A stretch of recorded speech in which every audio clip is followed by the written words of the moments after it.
From the KSL Broadcast House, this is Sunday Edition with Doug Wright. Good morning and welcome to the program. In just about 2 months, Americans will be heading to the polls to cast their vote in this year's midterm election, one that will be closely watched around the country, a contest for the U.S. Senate right here in Utah. Incumbent Senator Mike Lee is running for re-election, and he'll face Evan McMullin, an independent candidate endorsed by the Utah Democratic Party. Both candidates are going to be on the show today. But first, Senator Mike Lee. Senator, it's always a pleasure to have you on the program. Pleasure's mine. Thank you. Let's talk about some of the things that are popping right now before we talk about the midterm, because the midterms are going to be so closely watched. This is one race here in the state of Utah that is being very closely watched just because of its uniqueness, if nothing else. But Americans have been really suffering from inflation. We haven't seen anything like this for 40 plus years. How are we doing in looking inflation right now, getting on top of this? We're not doing great. Look, we've seen the Biden administration pushing through Congress this $750 billion spending boondoggle. And right after that, we've got President Biden pouring gasoline on the inflation fire through his announcement of his intent to make an executive order just canceling all student debt.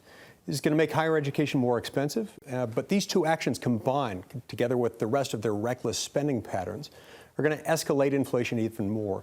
You know, there's a price to this, a price that Utahns are paying even more so than in other parts of the country. Nationally, we're looking at 9.1% inflation. In Utah, it's closer to 15%. In fact, the average Utah family is spending $910 a month more every single month for their basic monthly expenses than they were at the beginning of last year. That's a problem. When I look at just the two things that have affected at least people in my family the most, and we have, young grandkids now, so that's really hitting our younger kids. But the gasoline prices and the interest rates, thank heaven my kids aren't buying their houses right now. They bought them several years ago when the interest rates were much lower. But everybody's being hit by the gasoline. I mean, interest rates have literally doubled. And gasoline rates, even though they're down considerably right now, they are still extremely high. And Utah tends to be about 50 cents above the national average. I don't get it. Yes.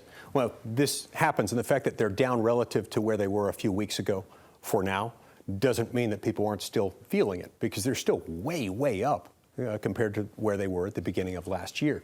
So this bites into everything. I've introduced a number of pieces of legislation to try to bring inflation under control, like the Price Act. The Price Act, which would require a supermajority vote for any spending bill in Congress when inflation is above 3%. We're more than triple that right now. Like the Houses Act, which would make it easier for people to get into entry-level single-family housing by making certain parcels of BLM land available when they're within the municipal boundaries or within a few miles of them. They can be purchased by a local unit of government at a discounted price and developed for single-family housing.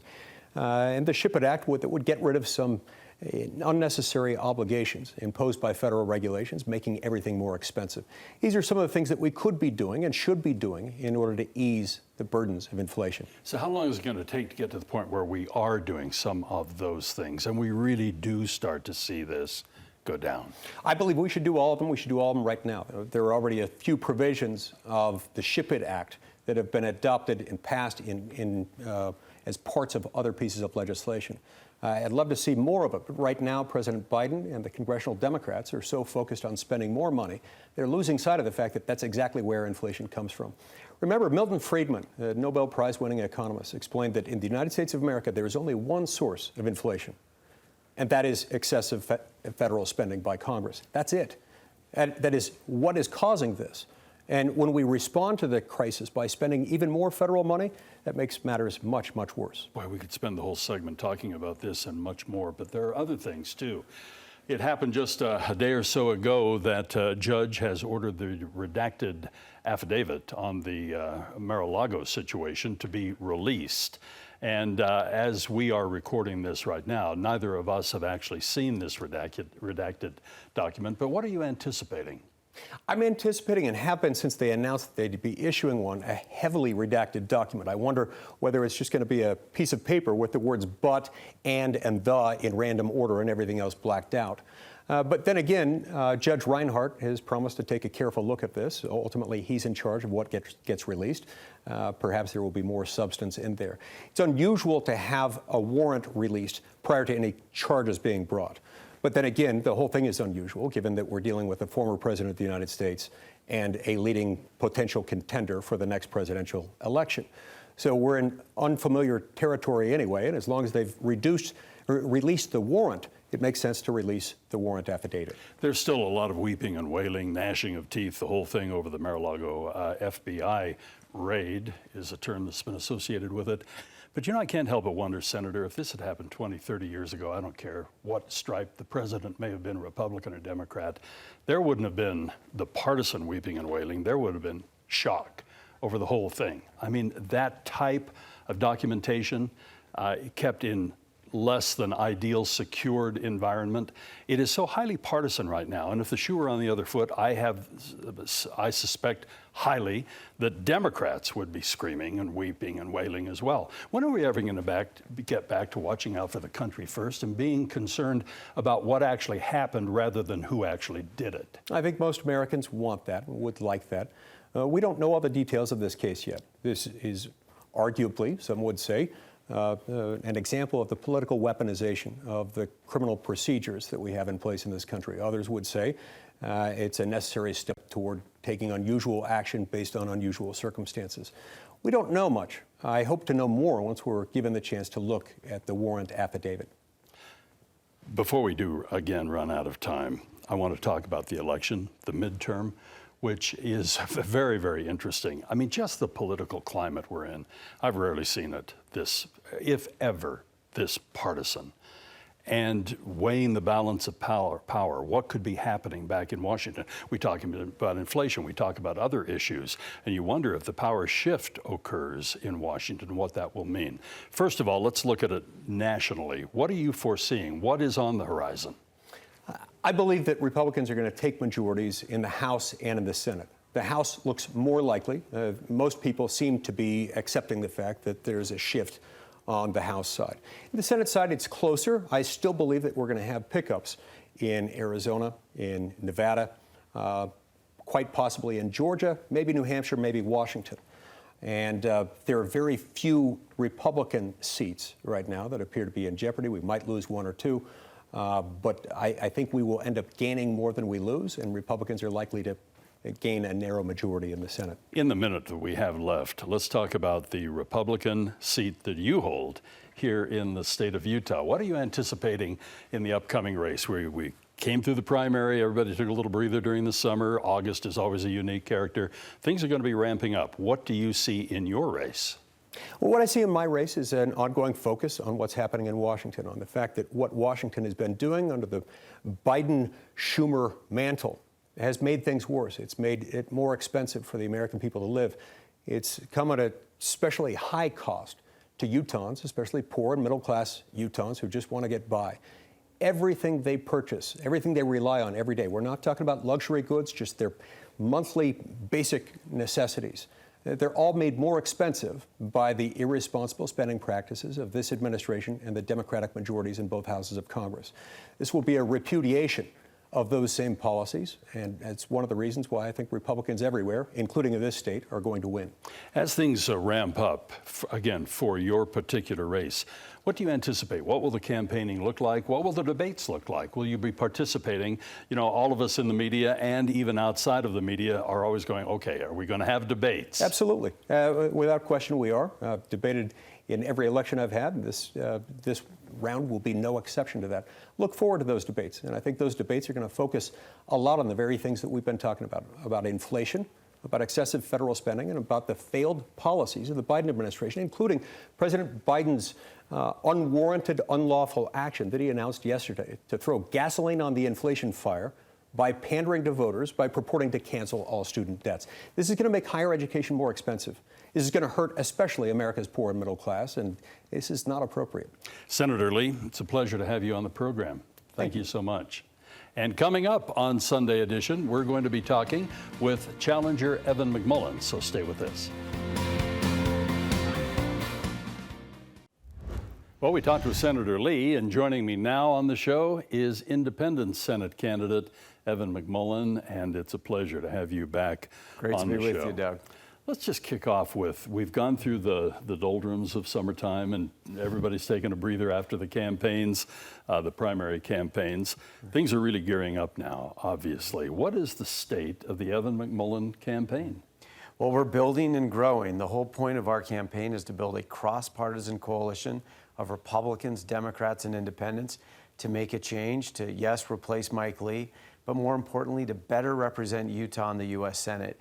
I think we've reached a point in our politics with such a period of great division and extremism in which the country needs Utah's leadership, and that's what this is about. This is about, standing up for our system of self-government, our democratic republic, and it's about helping the country actually solve major challenges that it's facing that the politics of extremism and division just can't. There have been several interesting terms regarding this campaign. Some have called it very unique, unusual. I've even heard weird, just because of the alignment of the stars. For you, when you have the Democrats supporting you, you have the United Utah Party supporting you, and then Republicans, who knows where some of the more moderate Republicans might go in this. How unique is that, and how is it blending? Well, we're very encouraged. I mean, we've got tremendous support among Republicans too. We've got a growing number of principled Republicans who are joining us. About a third of Republicans are with us now. We know that as we get the word out about our campaign, we'll see more and more support on that front.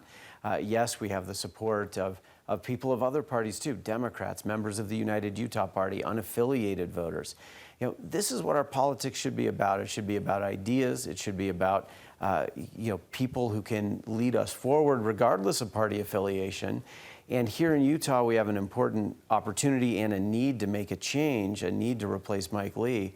But the only way we can do it is with a cross-partisan coalition. Some people call it weird and strange. It is all of those things. That's I'll give people that. But it is necessary. George Washington warned that someday the spirit of party would threaten the future of our country. And we're living that right now. And so we've got to put country before party. We've got to put Utah before party. And we find that when we focus on our core ideals as a country, that we're created free, we're equal under the law, and therefore we have a system of self-government and peaceful transfers of power, hopefully.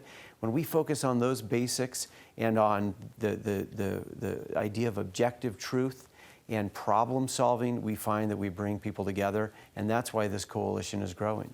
I was going to ask, and we talked about this briefly prior to going on the air, but I think it's worth talking on the air. We've seen this in the past. I've seen a lot of interesting political situations from Watergate, you name it. But eventually, even those who were the partisan corner sitters and we call them talking points now, pretty soon things just became so off the charts that they would start coming together and going, okay, regardless of party, we've got to find out what's going on here for the sake and the good of the country. Why are we not doing that? And the people that do it are vilified by their own party. I think that's happening a lot, but I will say, Doug, that the extremes cannot govern. I'm concerned about the extremes on both ends of the political spectrum. They're tearing us apart. They don't represent most Utahns. They don't represent most Americans. And so, we've got to stand up and offer a better way forward. Because the extremes can't govern, our challenges in Utah and the country are getting more severe, and they're mounting, right? Whether it's the high cost of healthcare, inflation in general, gas prices, some of that's coming down now, thankfully, water issues, air quality issues, an exploding national debt, all these challenges that we don't really overcome anymore because the extremes can't solve them. What's happening as a result of that is that there's a demand for healthy, positive change. So even as we see unfortunate things like I think what happened to Liz Cheney recently, where she wasn't advanced beyond the Republican primary in Wyoming as she stood for the Constitution, and other awful examples like that, even as that happens, there's growing cross-partisan demand for an alternative. And that's what our campaign, that's what my campaign is about. Recently, and the focus, even as we are recording this segment right now, we have the redacted affidavit that allowed for the searching of Mar-a-Lago and the taking of certain classified documents. And it occurred to me when I was going to talk with you today that very few people have been associated with some of the very, very secret aspects of our government and what needs to be tended and taken care of and kept secure. What's your first blush reaction to what is unfolding regarding these documents that apparently former President Trump had squirreled away at Mar-a-Lago? That's right. I served for over a decade as an undercover officer in the Central Intelligence Agency, and during that time handled many, highly classified documents and just highly classified information in general.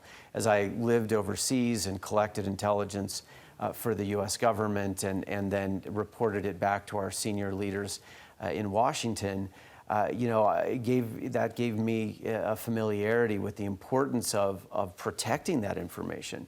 And by the way, the kind of classified information that ends up on the president's desk, it's not just any classified information. Yeah. This is information that rises to the level of the president needing to see it.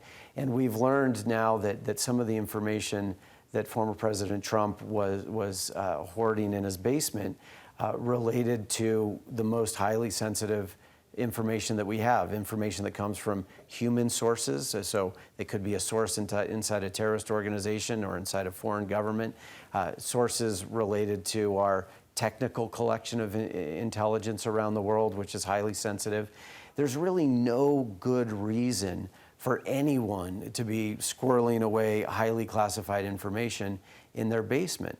And I have to tell you, Doug, if you and I were working in the Pentagon, for example, and one of us decided to take home a few highly classified documents and store them in boxes in our basement, I can tell you we would not have been given so many polite opportunities to return them. You mean that box I have in the basement in Eureka? Yeah, right. Yeah, That's it right. might get me in trouble. It might. Unfortunately, we only have about a minute left. And as you look at the issues that are going to bubble to the forefront, I mean, there's a lot of personality and party issues and so on. But just very quickly, what do you see as maybe the three biggest issues? The three biggest issues I think are, number one, getting our fiscal house in order and getting a handle on inflation and decreasing inflation, decreasing the cost of just basic goods that now Utahns are paying 10%, they're paying $10,000 a year more for in general. We just can't afford it. Inflation has been worse here than it is elsewhere. There are a bunch of things we need to do to tackle that. I address them more completely on my website, evanmcmullen.com. Another one is the high cost of healthcare. We as Americans pay more for healthcare than anyone else in the world. It doesn't need to be that way. And then I'll say, look, I firmly believe that our system of self-government, our democratic republic, is at risk now. I believe that in the coming years, we as Americans will decide whether we are still committed to our Constitution and to the American Republic, or we go down a road where our system of self-government crumbles and where we vest more power in the hands of few. And so those are the things I'm focused on. In addition to other very important issues like water and air quality, those are the things I'm thinking about. Unfortunately, we are out of time. Right. But we'll look for other opportunities to chat, and we appreciate you joining us today on Sunday Edition. And we will be right back.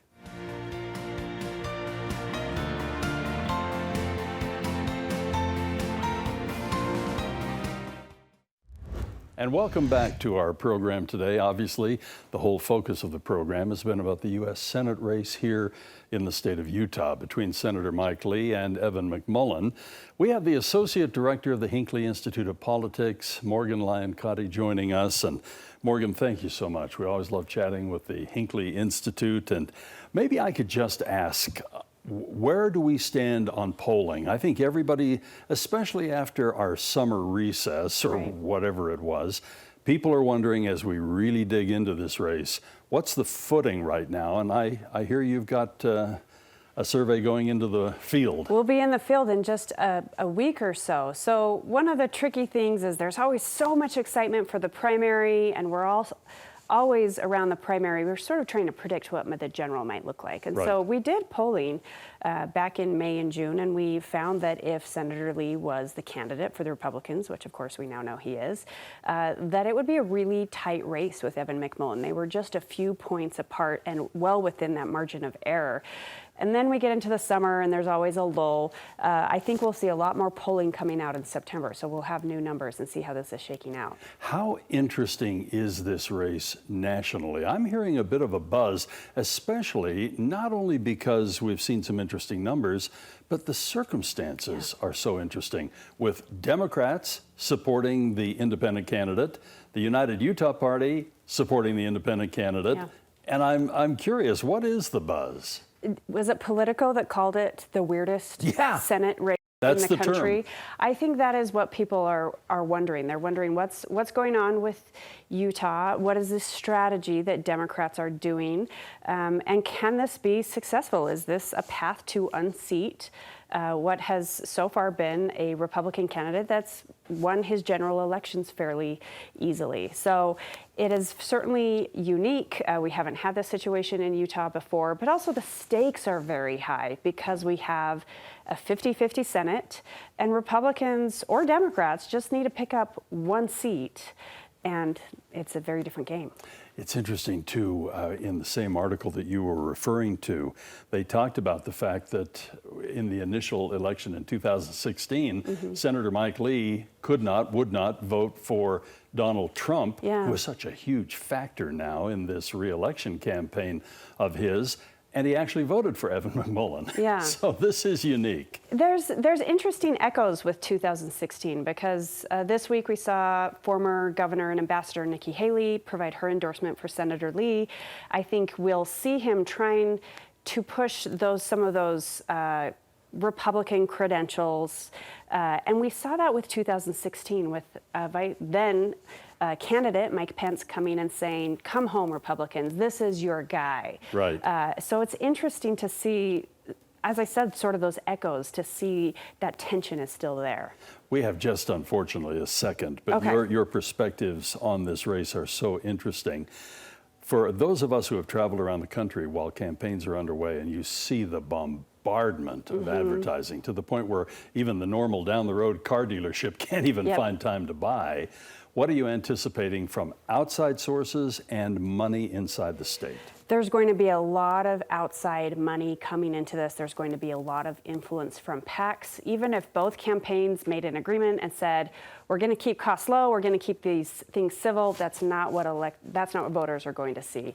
So I think we're going to see a lot of advertisements. Unfortunately, this probably will be a very negative race because of those PACs. Morgan, thank you so much for your time with us here on Sunday Edition. Thank you. And I look forward to the next poll. Okay. All right. Well, that does it for our program today. Thank you so much for joining us on Sunday Edition. Join us again next week, won't you? And music and the spoken word is coming up next.